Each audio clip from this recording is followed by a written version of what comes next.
Assalamualaikum. Hari ini kita berada dekat Setia Warisan Tropika, Kota Warisan Sepang. Hari ini Iman Kitchen menyajikan catering untuk PCO Senin Berhad. Okay, kita ada lauk. Untuk nasi pula kita ada nasi putih.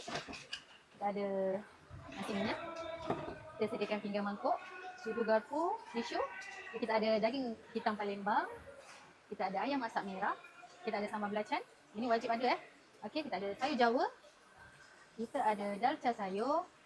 Dan semestinya papadam, untuk apa menu pun pakejnya dah termasuk free papadam. Okay, kita ada ulam-ulaman, kita ada buah-buahan dan kita ada air balang. Jom. Okay, kita ada air balang, kita ada teh panas, kita ada Ribena soda, green tea dan sirap pandan. Okay. Dan kita ada macam-macam lagi kat sini. Kita ada dessert. Kita ada lemang, rendang. Lepas tu kita ada apam balik. Abang apam balik. Kat ujung sana tu kita ada bihun sup. Okey korang, kalau korang nak package pada Iman Kitchen, korang boleh contact kita orang.